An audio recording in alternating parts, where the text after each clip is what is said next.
Good morning, everyone, and thank you so much for joining us for this morning's webinar. I'm very pleased to present to you Natasha Tracy, who will be sharing her story with us this morning. Natasha is an award-winning writer and speaker. She's been living with bipolar disorder for over 20 years and has written over 1,000 articles on the topic. Her own blog, Bipolar Burble, and she also writes for Healthy Places on a blog called Breaking Bipolar. Her book, Lost Marbles, has been named a top publication on these topics. Natasha realized she was sick when she began sobbing uncontrollably in a Spanish pension when she was only 19 years old. That began her journey with doctors, therapists, appointments, medication, electroconvulsive therapy, and more. What she discovered were some of life's toughest lessons, including what to do when your doctor thinks you're a lost cause. And this actually happened twice. Today, she's going to share her story with hope that it will provide some support and outlook for all of us. Good morning, Tasha, and thank you so much for being with us. Good morning, Debbie. Thanks so much for having me. So first of all, I'd like to say thank you so much to the International Bipolar Foundation for giving me this platform. Very kind. I am honored to be here today sharing my story about bipolar disorder. And I do want to mention there will be a Q&A at the end of this presentation, so make sure and hold on to those questions, and I will get to the ones that I can at the end. I will try to answer everything. So before I get started, I do want to mention that both self-harm and suicide are going to be mentioned during this talk. So if that makes you uncomfortable or if that hits a bit close to home for you, please make sure to take care of yourself. Okay, so let's get on to the story of how I got here today. So if you ask my mother, she would tell you that I had pretty big moods when I was a child. I had strongly up and down moods that were a bit unusual. She, of course, would not have known that that was anything other than childhood, and maybe it was. But what I remember from when I was a child was major ups when some things were happening in my life, like when someone would stay overnight, there would be this huge surge of energy and joy, and it was really extreme for me. And then when they would leave, I would beg for them not to leave because I would feel so low and down, and for lack of a better term, I would actually feel depressed when they left. That it was really noticeable for me. And there were other times that were really feeling in a depressed way, I can say now looking back, and they were not explained either. But again, those could have just been signs of childhood, and sometimes children go through that. And what I do know is that I did grow up in a pretty tough household. First of all, I was always told to sit down and shut up, because my father was always sleeping or passed out because he was an alcoholic, although I didn't know that at the time. And my mother had to work full time to make up for that. And she would tell my brother and I to always be quiet because she couldn't stand one more stressor in her life, which I do understand now as an adult. And when I was a teenager, things actually got a lot rougher for me. I went through a really bad time personally. So I found out that my father was an alcoholic, and I went through a lot of therapy because of that. My parents got divorced at the time. My father went through a recovery program, but it didn't stick. And I had a real inability to connect with my mother. So I was in a lot of pain for a 12-year-old, and I had no way of dealing with it. And I think looking back, that's probably where my first major mood episode came from. But of course, no one knew that. So, excuse me. So I had no way of dealing with the kind of feelings that I was having. And so I started self-harming when I was 12. Unfortunately, this was something that I would continue through my teenage years. It was something that I did to try to release the pain that was in my body. And that was part of the depression pain, I believe. And then there was never any awareness, even though I was in therapy, that something might actually be wrong, such as something like depression or bipolar disorder. And this is probably because of a lack of awareness in the 90s. And also, I did grow up in a small town, and they do tend to have less awareness than major centers. So I spent my teenage years mostly depressed, occasionally hypomanic, and it was a very challenging time for me. I basically wanted to do anything I could to get away from my life. But then, when I was 18, I moved to go to university, and this was a huge positive thing for me. I was thrilled to be in a learning environment and to meet other people who wanted to learn like I did. And I saw things like my smile return. I was living away from my family, and I really think that helped a lot in my particular case. And I was succeeding at school. But unfortunately for me, I did have to watch that happiness go down the drain. So for me, about a year and a half in, I started getting really, really sad all the time. And I would have spontaneous crying spells that I didn't understand. Everything was gray to me, and I didn't really feel anything but sadness. It was like food didn't taste like anything. And I had no idea that something was wrong. I only knew that something was, but what was it? I certainly didn't know. So I did what anyone would do. I decided to go backpacking across Europe. Surely, I thought, whoever could be unhappy when they are in Europe joyously eating croissants et les frites? How could you be unhappy doing that? The answer was, I could be unhappy doing that. This was personified for me on one particular day. And this was the day that I was staying in that little tiny Spanish pension, which is like a little tiny hotel room. I got up and I got out of bed. And then I went to the window and I shuttered it so that it was completely dark inside. Then I got back into bed and I cried. And I cried and I cried. And I realized that if I could be that upset in that amazing place with those fabulous people, then there was something really wrong with me. But Europe didn't cure it, and I had no idea what it was. And when I got back home to Canada, things did not get better for me. In fact, they actually got worse. I started brutally self-harming again. It had actually been years since I had done that, and I promised myself, of course, that I would never do it again. But I was in a situation where there was too much pain for me, and I had no way of coping with it again. And I started to obsess over my death. So one night, I was searching frantically the internet, trying to figure out what was wrong with me. And the obvious thing was depression. After all, I was crying, suicidal, sad, all that stuff. But when I was doing my research, I came across this word, bipolar. And when I read the symptoms of bipolar disorder, I knew they were describing me. Bipolar type 2 had me written all over it. And when I read the part online about having to take medication forever, I don't know, I sobbed and sobbed. Now, I was brought up in a family that didn't believe in psychiatry. We were more of a pull yourself up from your bootstraps kind of people. And I was told that psychiatric disorders like depression didn't really exist. And that people who took things like antidepressants were just really weak and they couldn't deal with their lives, and so they needed a crutch. And weren't those people who took antidepressants just drug addicts anyways? These are the things that were going through my mind at the time. And I wasn't weak, and I knew I wasn't weak. And I refused to be a drug addict because, of course, my father had been an alcoholic and I did not want to be like him. So instead of a doctor, I saw a counselor. I was actually used to going to therapy, so it made sense to me at the time. I went to my appointment and I sobbed out everything that had been happening to me. And I used up an entire box of Kleenex, I recall. And the therapist looked at me at the end and he said to me, "You need to see a psychiatrist." I didn't want to see a psychiatrist. I wasn't weak. But I was so desperate and I had no idea of what to do. So I did actually see a psychiatrist.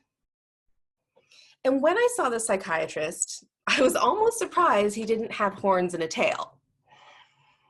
What he did do, though, was talk to me very briefly and then determine I had minor depression. And he gave me a prescription. Now, I knew this doctor was wrong. In fact, I figured he was wrong twice. I knew that he was wrong about the minor part. There was absolutely nothing minor about the kind of major depressive symptoms that I was experiencing, including that of suicidality. And I figured he was wrong about depression. I figured I did have bipolar disorder. But the fact of the matter was, I was using all of my energy just to survive. So when he said minor depression, I just said, okay. And when I got home with the medication, I was terrified of the little pills in the little blue bottle. I grasped the bag with like the tips of my fingers, thinking that something bad would happen to me if I just touched the pills. But standing there in my kitchen, thinking about my death, I didn't know what else to do. So I opened the bottle and I took out a pill. I put the pill in my left hand and I picked up a glass of water in my right. And then my right hand started to shake. And it shook and it shook until there was water all down the front of me, water all over the kitchen counter, and water all over the floor. I did not want to take those pills. But I had to. I didn't see any other way. So eventually, I wrestled myself into doing it. And sure enough, that night, I had nightmares the whole night. I then proceeded to get every side effect listed on the box. You want nausea? I had nausea. You want dizziness? I'd fall over. You want headaches? I'd have to lay down, they were so bad. I went to the doctor to tell him what had been happening, and he said, just stay on the medication, the side effects will go away. Well, they didn't. And this led to round after round of antidepressant trials, none of them proving useful for me. And then something happened. My psychiatrist actually went on summer holidays. And so I saw his replacement. And his replacement actually listened to me and he believed me. And he started treating me for bipolar disorder. And I thought this would help. The psychiatrist said that he could help me. He said that I would get better if I just took the right pills. So I took pills and pills and pills. And they weren't working. Eventually, my doctor said to me, you should just drop out of school. You'll never get a degree with a disorder as severe as yours. Well, I'm too stubborn. I didn't listen to him. And then one day, I went in for my appointment and the doctor walked in and he threw his hands in the air and he said, I can't help you. You're no longer my patient. My doctor had fired me. Now, I had no idea that doctors could do that, but it turns out they can indeed fire patients. So I went back to my counselor, who I'd been seeing all along, and explained to him what had happened. And he and I tried to work together to deal with the bipolar symptoms using therapeutic methods. But of course, that didn't work. It didn't work when I was trying medications, and it certainly didn't work without medications. And after 6 months, I had gotten nothing but worse. And my counselor sat me down and he said to me, Natasha, if you want to survive, you need to go back to the doctor. He said that he was scared I would take my life. Not surprisingly, I did not want to go back to the guy who had given up on me. But desperation reared its ugly head, and that forced me to go back. I went back and I basically begged to be treated. And the doctor said he would, but he had no idea what to do. So he said to me, there's this medication over here that's not being used to treat bipolar disorder, but that we think might work. So why don't you take that? Okay, I agreed to that. And within weeks, the oddest things happened. I started to smile and mean it. I started to smile and feel it. And actually, when I smiled, it felt like the whole world around me actually started to smile back. And at the time, I was still at university. And I was walking through the Student Union building one day, and I saw the University Skydiving Club. And I thought to myself, I'll do that. I always wanted to do a skydive. So I walked up to their table and started writing down my information to do a skydive. And the guy behind the table looked at me and he said, "Don't you have any questions?" I said, "Do I get to jump out of a plane?" "Yes," he said. I said, "That's all I need to know." The day came when I was supposed to jump out of the plane, and I was beyond terrified. I had never been in a plane so tiny, and I looked at the jump master, the guy who throws you out of the plane, and he could have been carbon dated back to the Jurassic period. So I was kneeling in the plane, and I could barely swallow or breathe. I was so scared. And then I looked at my jump master, and I said, "I can't do this. I can't jump out of a plane." And he looked at me, and he said, "Bah, you'll be fine." And sure enough, one limb at a time, I started to climb out of the plane. I closed my eyes and I let go. The next thing I knew, there was a brightly colored canopy above my head. I looked down and I saw nothing but 3,000 feet of air between the bottom of my shoes and the ground. I could see everything. I could see the fields. I could see the ocean. I could see forever. And then I realized something. I realized, hanging there, that if I just unbuckled my chest strap and leaned forward, I would die. My death would be quick and assured. But then I realized something else. I realized for the first time in years, I didn't want to die. For me, that was a miracle. So I continued with that medication, and while things were far from perfect, they were livable. Bipolar disorder definitely put a crimp in my university plans, but I found that if I just cut down on everything that I was doing, I could actually manage it. And on the day I got my bachelor's of computer science, I was beyond proud. I wasn't just proud that I'd gotten a degree. I was proud that I had fought bipolar disorder. I'd even kind of won. But as they say, all kind of good things must come to an end. So after I finished work, I got a job at this little tiny tech company. I think there were 7 of us. I learned to code databases and manage projects. But as happens with many people, I found that the stress of being in a job weighed on my mood. The medication stopped working like it used to. It started becoming a chore to see another day again. At this point, I was up to psychiatrist number 3, and he tried to tweak my meds as best he could, without much luck, but we continued. And then I changed jobs. I went to a much bigger tech company. I think there were 13 of us that time. And even though I understood the job, and even though the people were really nice, I found it quite stressful, or at least my mental health did. My body sensed a stress that my conscious brain didn't sense. And within a few months, I found myself in the hospital for suicidal thoughts and ideation.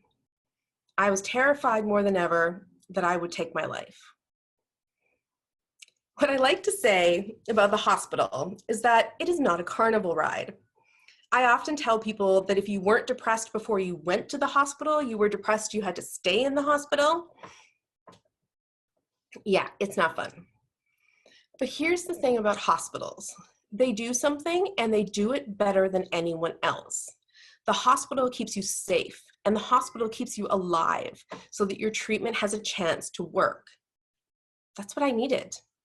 I was in the right place for me. And my first night there, I was given a new medication.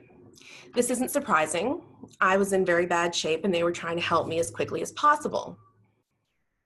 The next morning, what I remember was waking up to a nurse shaking me, saying, "Go have breakfast in the common room." I said to her, "I can't see." So She either didn't hear me or she didn't care, because the last thing I remember was her yelling at me to go have breakfast. I got out of bed. Of course, I was very confused. And then I looked straight down and I could see my toes. I didn't know why I could only see my toes, but I could see my toes. So somehow that morning, I managed to get to the common room and eat some toast while only looking at my toes.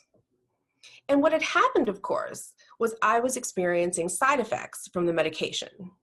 What they had given me was so strong and I was so drugged that when I was shaken awake, I was so drugged that I couldn't open my eyelids.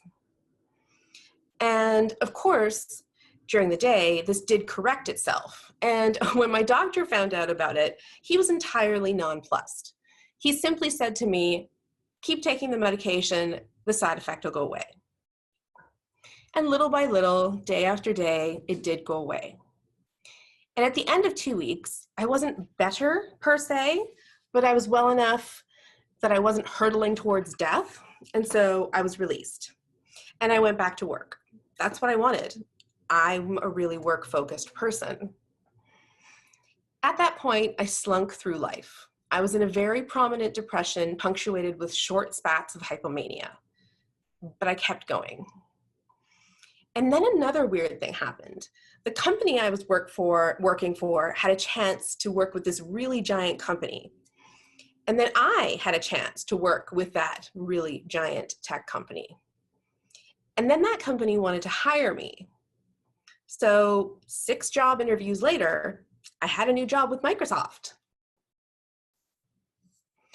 So my cat and I moved to Seattle for the career move of a lifetime.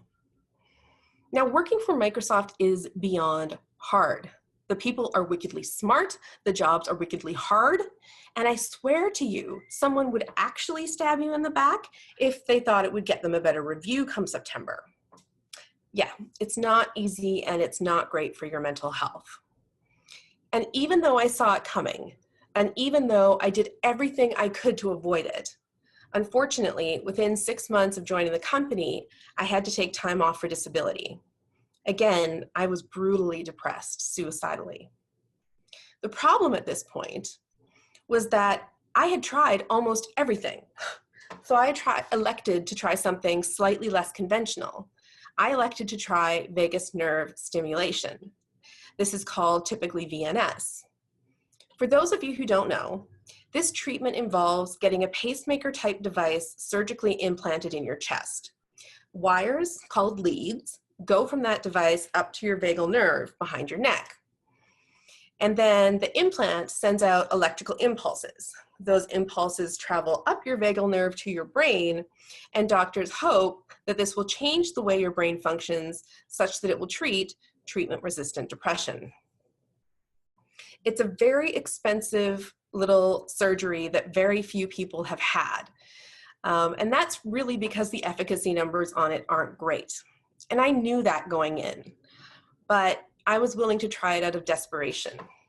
And to be honest, Microsoft has the best healthcare plan in the world, and they paid for everything. So they don't turn on the device when they actually implant it. They have to wait a couple of weeks at least for some scar tissue to form. So I remember getting the device turned on.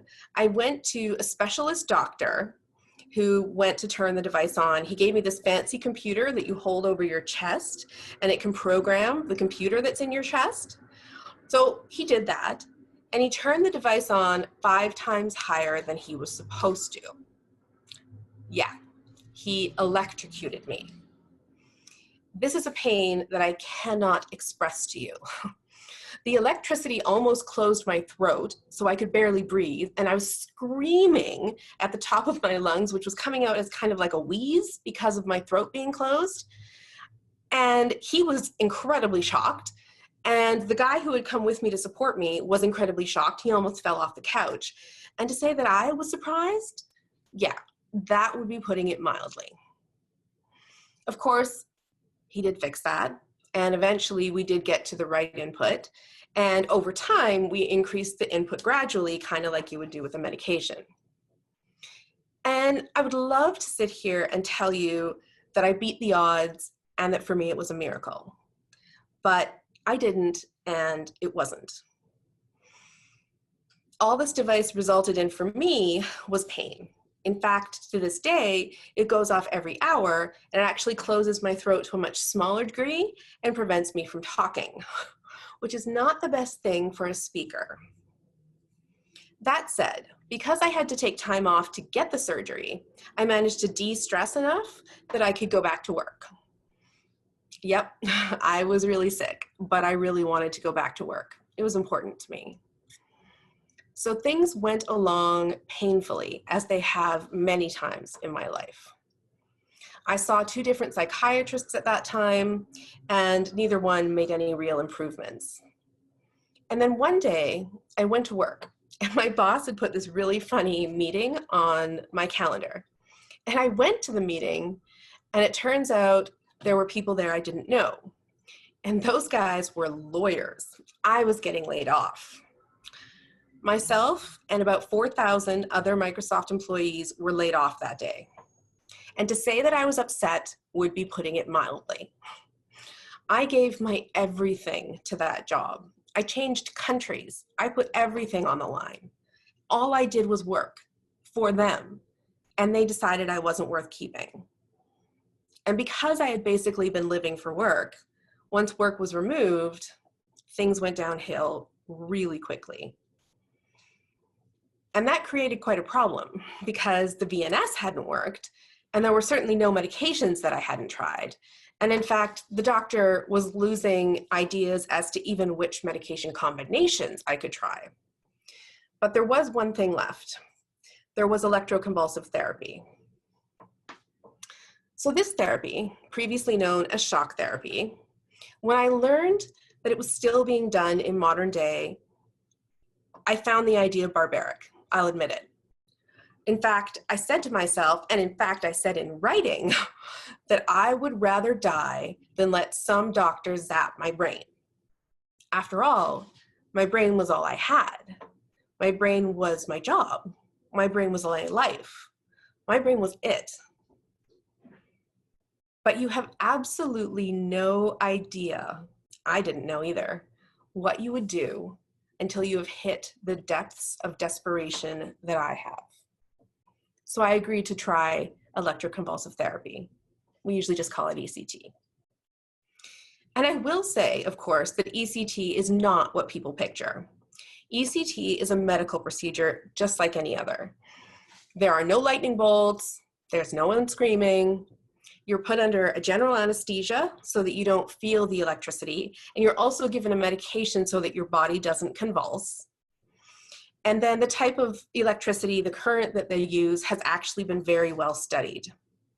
In fact, ECT at the time had the highest success rates of treating treatment-resistant depression. Today, it's second only to ketamine, likely, according to the studies that we have right now. I remember my first treatment. My friend took me, because you can't drive yourself.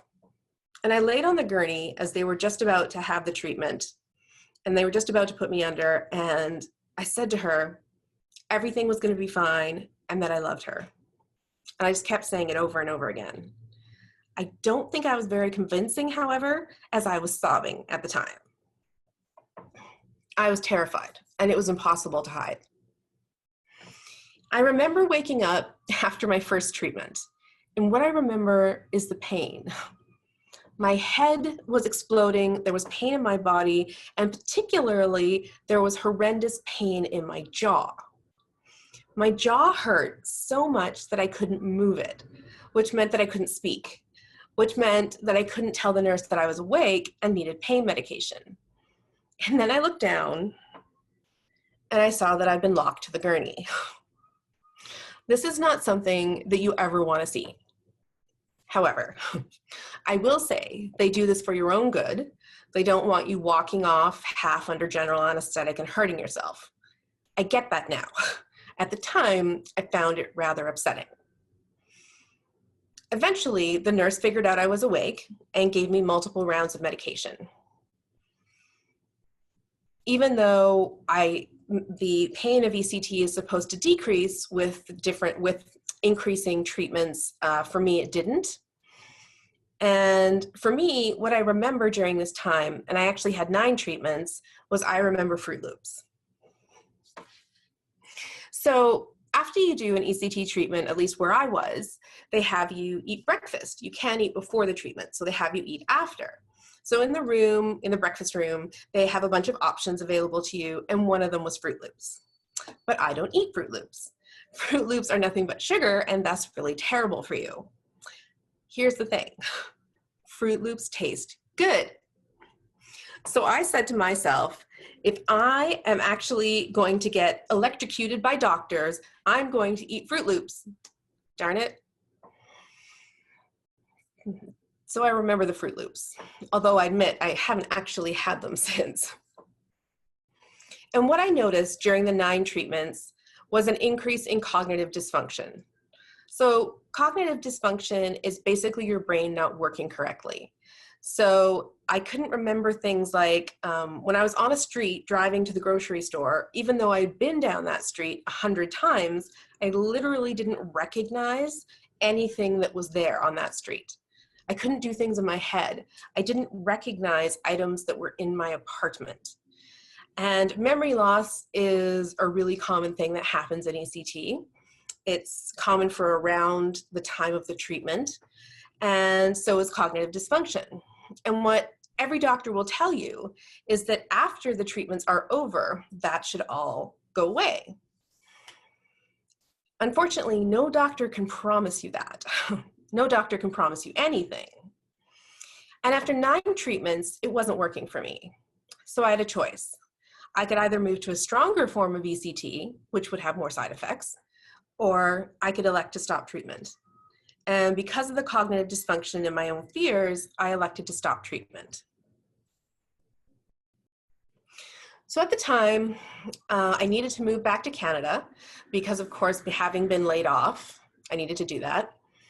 And I was going back to Canada for a job interview when I still lived in the US. And I went to cross the border back to the United States, back to where I was living.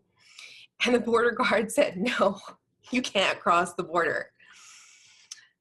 That was a pretty big problem because every single thing I owned, including my 2 cats, was on one side of the border and I was on the other side. Turned out my visa had run out and I didn't really know the rules for this sort of thing. And so I had broken the rule about my visa running out and still having my main residence in the States. And so I was no longer able to cross the border. And I was hysterical. I literally had no idea of what to do, and I ended up on my mother's couch. However, after about 100 phone calls to the US bureaucracy, I did manage to get my things from the United States and bring them into Canada. And of course, the stress from all of this did make my bipolar symptoms worse. Once I did get back to Canada and have a new residence, I did what I needed to do at the time, which was get a new psychiatrist. And part of this process is actually an interview with a psychiatrist. They want to make sure that psychiatric treatment is the right treatment for you. I'd actually never done this before. It was something new. So I went into the office of the interviewing psychiatrist, and I can't even tell you her name to this day. She came in and she just started firing questions. And they were the kind of questions that you wouldn't want to answer even if your best friend asked them, let alone if some stranger lady doctor asked them. I tried to answer them as best I could, even though tears were falling down my face. And at the end of it, she looked at me and she said, "We can't help you. You're not going to be a patient here." And I said, "What? I have bipolar disorder. I need a doctor." And she said, "You've tried every treatment and they've all failed. What's the point in you having a doctor?" My world spun. I was inconsolable. I had no idea what to do. I basically begged her and had to beg her for a 14-day supply of the medication that I was currently taking, and then I left. And I literally had to stop myself from wandering into traffic that day. And then I did what many people do. I went into denial. I said, I'm fine, everything's great, I don't need a doctor. What I like to say about denial is that denial works really well for a really short period of time. So one day after that, I came home and I just broke. I cracked. I broke into a million pieces on the floor. I was in so much pain and I didn't know what to do. And I knew if I couldn't get a doctor, then I couldn't get treatment. And if I couldn't get treatment, then I couldn't get better. And if I couldn't get better, then what was the point in going on? So I drank some alcohol, I took some pills, and I tried to kill myself. Now, when I woke up, I discovered something, not dying as I did on my kitchen floor. I discovered that that doctor lady, she was wrong. I needed a psychiatrist. And thanks to some wrangling from my family doctor, my GP, my old psychiatrist who used to treat me agreed to treat me again. He didn't have to. The system said I was broken. The system said I couldn't be fixed. And he wasn't even taking on any new patients, but he agreed to see me. And I have never been more thankful for a kindness in my life.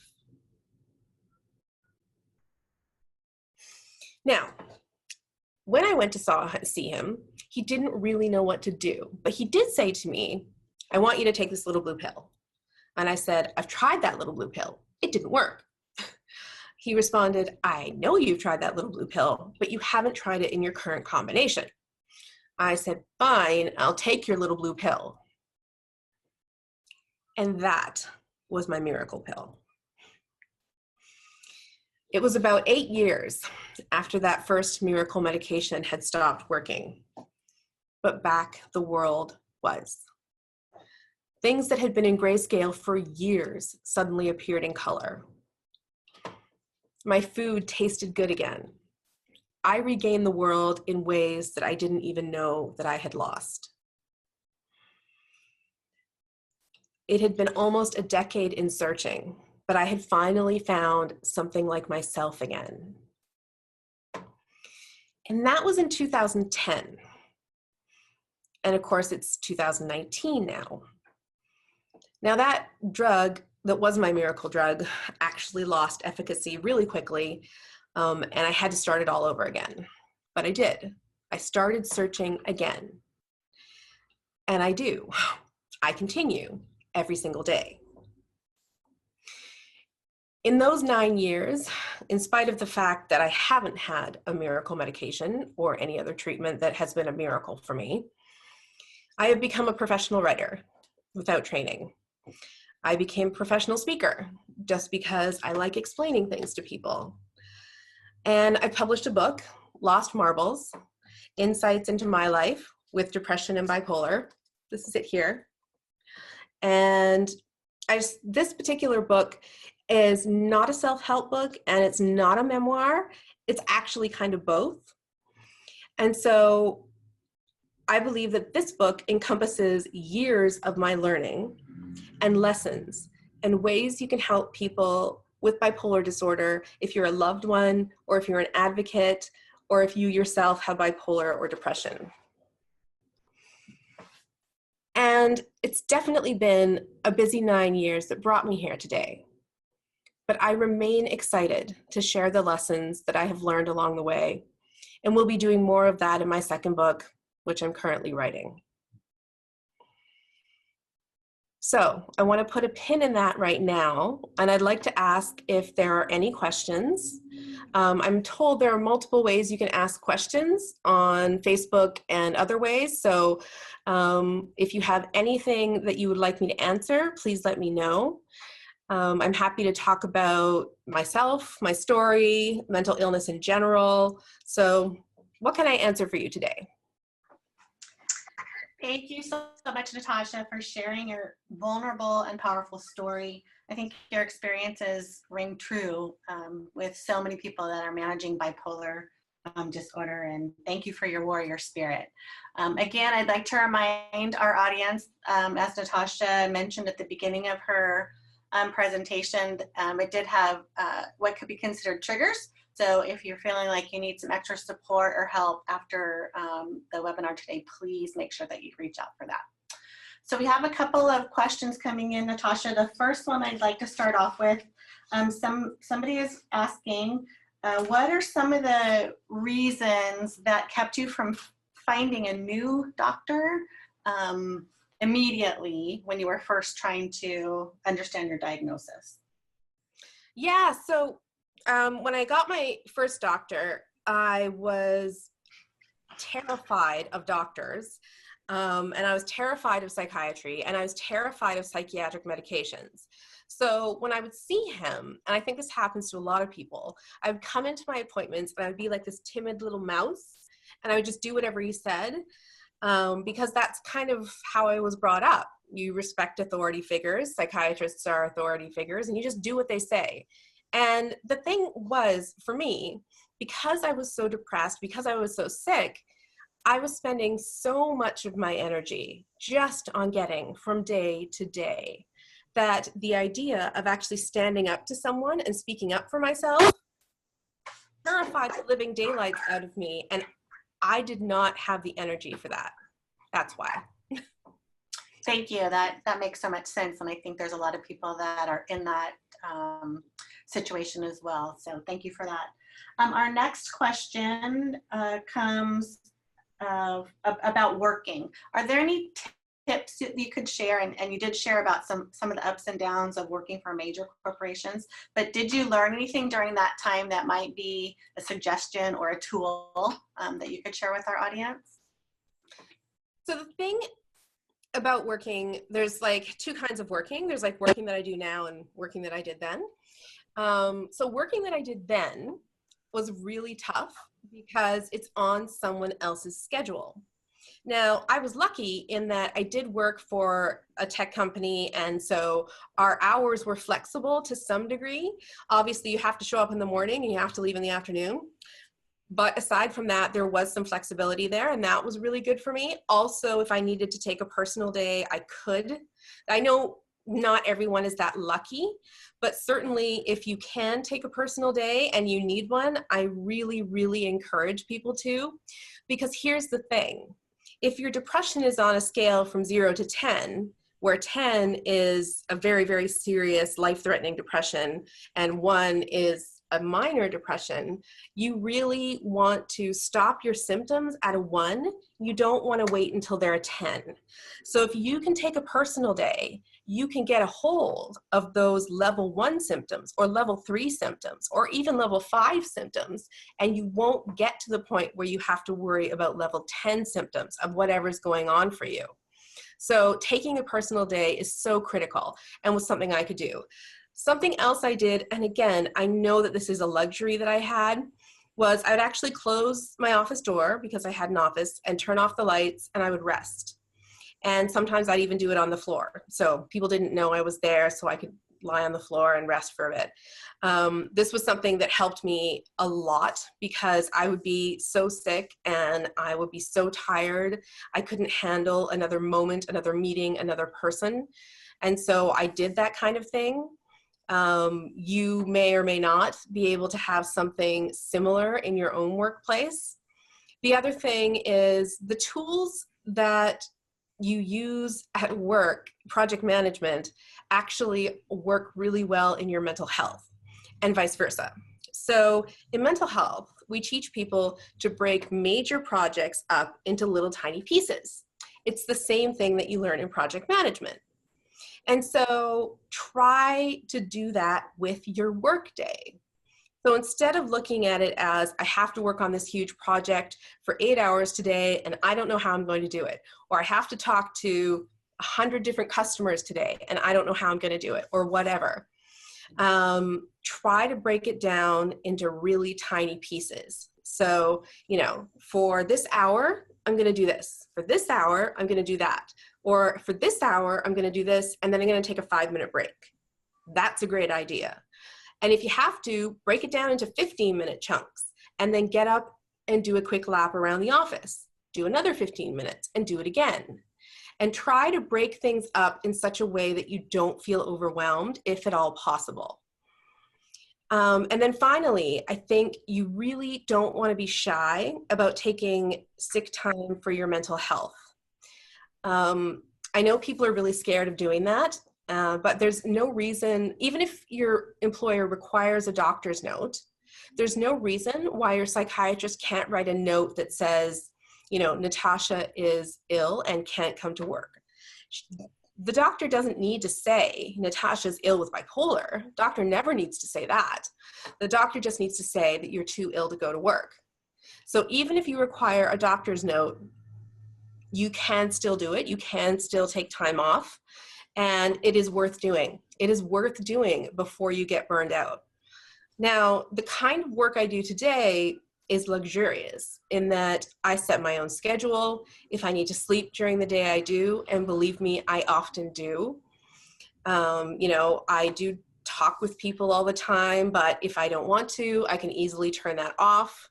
I get tons of email every day, but again, I cannot answer those for an hour or 2 hours or whatever I need in order to make that work. So I have the luxury of setting up my own success now. And so while that works really well, if you happen to be an independent contractor, it's a lot harder to do in like an office or a 9-to-5 job. Nevertheless, you can try. You can try to put things in place for your own success. And that's what you need to think about. Great, thank you so much. The next question, there's a couple of people are asking if you would mind sharing what the little miracle blue pill was. So everybody asks me that question because I say it's a blue pill. Unfortunately, I can't really tell you what it is. And the reason that I don't do that is because just because it was effective for me doesn't mean that is going to be effective for anyone else. And you should never base your treatment on an anecdote. And all I am is an anecdote. That's all I am. I am just one person with one experience. And just because I had that experience doesn't necessarily mean you will. What I can tell you is that it was an antipsychotic and that it was used in combination with other medications, and that sometimes an antipsychotic can turn up the efficacy of other medications. And so if you're in a place where your medications kind of work, but not really, sometimes adding an antipsychotic to that can actually boost the efficacy of what you're taking and actually make them successful, which is what happened to me. Great, thank you so much. And that's a great reminder for any actual medical advice, please reach out to your provider. So our next question is about your experience with suicidal thoughts. And the question is, how do you stop those suicidal thoughts? When I'm having a rough day, that's always where my brain goes. And good job for advocating for yourself. Thank you, first of all. And number two, so suicidal thoughts are so hard. I know what they're like. I know how obsessive I can become over suicidal thoughts. And I know some people actually get their suicidal thoughts in the form of like a movie, and the movie in their head will not turn off. And it's just suicidal thoughts over and over again. I completely get this, and it is a huge problem. For me, I use a thought stopping and a thought switching technique, and then a couple of other techniques. So a thought stopping technique, I can see my brain, right? I can watch my brain and I can see it being suicidal, and I can see what it's thinking, and I can see how dangerous it is. And I know that I want it to stop. And I know other people know they want their brains to stop. So what I do is I say, stop. I know that sounds simple, but I actually say it out loud, and I scream it if I have to, because what I'm trying to do is I'm trying to put a break in the obsession, right? And that break might only last like a millisecond, but it's a break, right? You can do it. You can break that just enough. And then I thought switch. And what I do is I switch to a thought that I have previously vetted, if you will. So it's a thought that I have previously found to be helpful. So it can be anything you want. It can be your last family reunion. It can be unicorns. It can be playing in a sandbox. It doesn't matter what it is. What matters is that it works for you and that it's a non-emotional thought for you. So like for me, when I think about things, I will think about walking in a path through a forest. Sounds boring. That's okay. Boring thoughts are okay.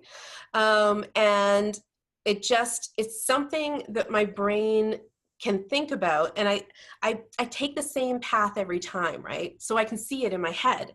There's a rock here. There's a tree here. The path looks like this, and so on, that I know exactly what I'm going to think before I think it.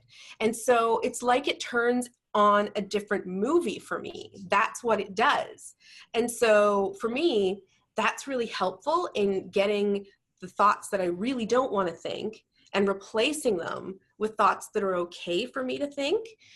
And then the other thing that I do is I pretty much close my eyes and use those thoughts that are okay for me to think almost as a meditation. Now, obviously, this isn't going to work if you're at work, taking care of your kids, whatever. But when you can do it, I find it really effective to almost meditate on the thoughts that are safe for you and that you've predetermined are safe for you. And even if you can only think those safe thoughts for 5 minutes, it can be enough to break the cycle and then to focus on something else like making dinner. Great, thank you so much. We're going to turn the topic a little bit to support and caregiving. And the question is, how can you encourage someone to get help with a diagnosis?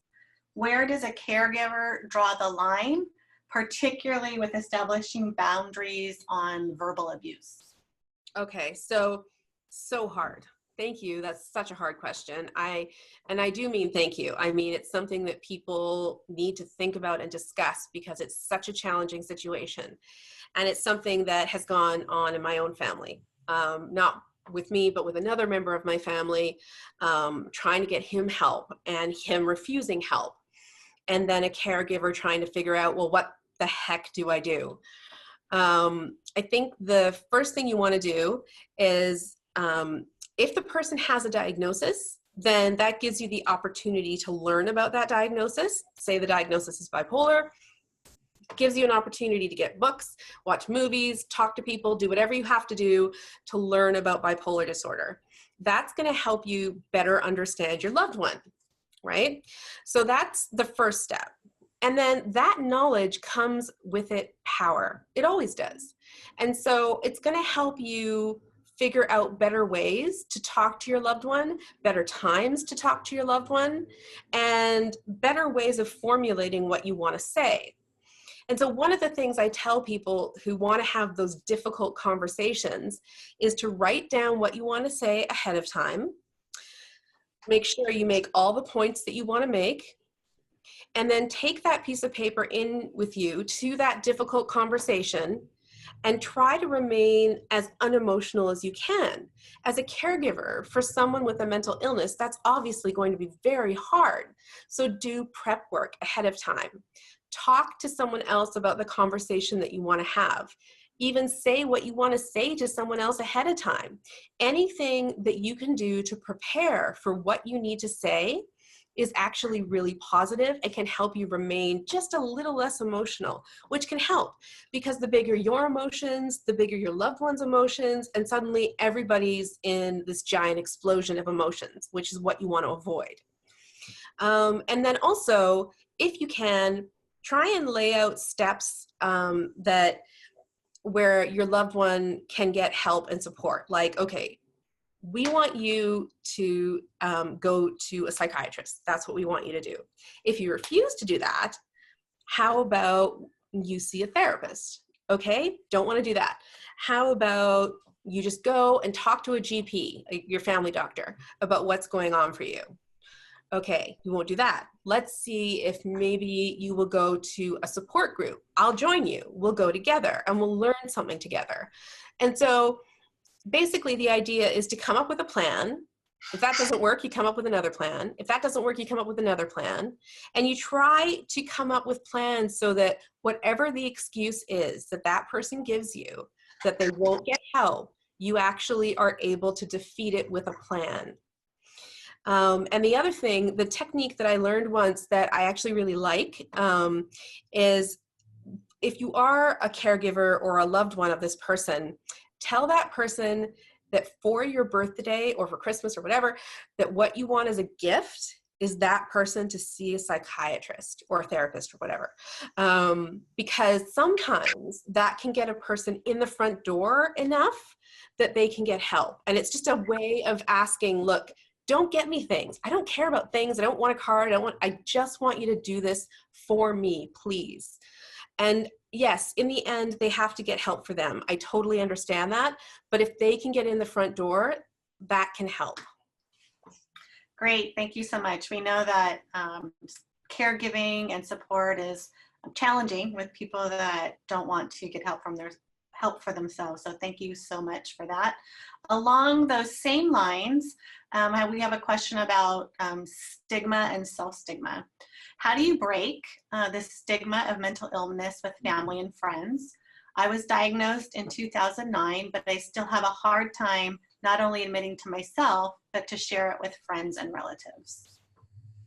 So stigma is basically a lack of education. That's what stigma is, right?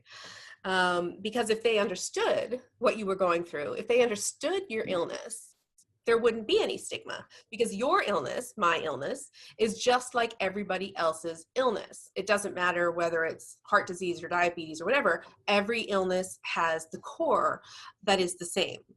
So what you want to do, in my opinion, is to help your family learn and understand. So you say to the person, look, I know that it can be hard to understand a mental illness, but consider this, and this is something I say to people all the time. We all know that you can get an illness of the liver, right? We all know this. And the liver is just an organ. And sometimes it can fail, just like every other organ in your body.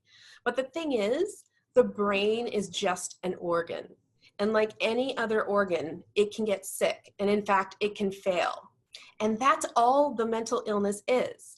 The mental illness is an illness of the brain. And when you think about the brain, it's the most complex organ we have.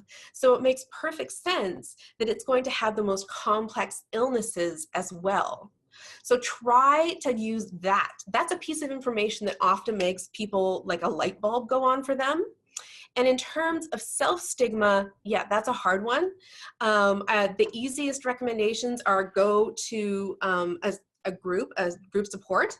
You can do that online, you can do that in person, but when you meet other people that have your illness, you suddenly realize you're all not crazy. It's not that, that you are the craziest one in the room. You're not. You're just like everyone else. Everyone in the room is the same. And that's going to bring you to a place where, okay, I was stigmatizing myself because I thought there was something wrong with me. But really what I can see is that I'm just a shade of everyone else. Great, that is so true. The next question is about psychosis. And the question is, have you ever experienced psychosis? And if so, was it to the extreme that you actually believe that you are something that you are not?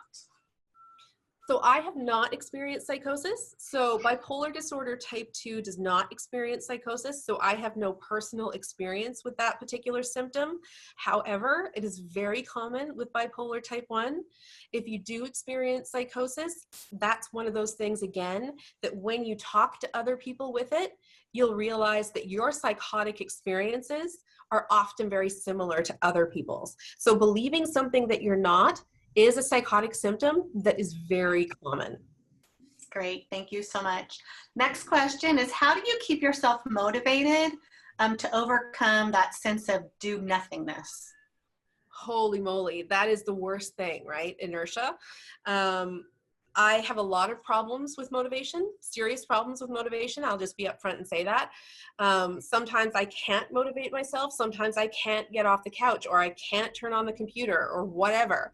I absolutely have that issue, that's a problem for me. So earlier I was talking about breaking things down into little tiny manageable chunks. And that's one of the things that actually helps with motivation, because what I try to do is I try to break things down into such small chunks that I can do it. So I know for myself, I can't load the dishwasher if there's a bunch of dishes in the sink. It will never happen. So I say to myself, I'm going to put one dish in the dishwasher. That's what I'm going to do. I'm going to put one dish in the dishwasher. And when I do that, I'm going to pat myself on the back for being successful. That's what I'm going to do. And if that's all I do that day, then that's all I do. That lack of motivation is by doing things in such tiny increments that even I can succeed with it. And the other thing that can be helpful is involving other people, right? So if you know someone is coming over to your house, or if you know you have to phone someone, you are more likely to get done what you need to get done in order to facilitate that conversation. I love my friends. And so sometimes they help me by doing things like helping me run my errands. I actually have a friend who takes me on Saturdays to help me. He drives and we run my errands together. I actually run my errands and he drives. And it's something that he does that is a miracle. And he doesn't mind doing it. And we spend some time together on Saturdays, hang out, it's great. But the point is that his involvement actually makes it so that I succeed. And you can do that with your friends or family. Thank you so much. We unfortunately are out of time to field questions for now, but thank you so much for sharing your experience so open and honestly. I know it will have a powerful impact to those listening. We will be posting the webinar on our website, ibpf.org, by Friday. So if you want to review this or share this with friends that you think would be valuable for, please do so. Also, our next webinar will be raising children with bipolar disorder. So please register for that if you are in need of that information. Again, thank you so much, Natasha, for sharing today. We really appreciate and value your time. And have a good day, everyone. Thank you, Debbie. Bye, everybody.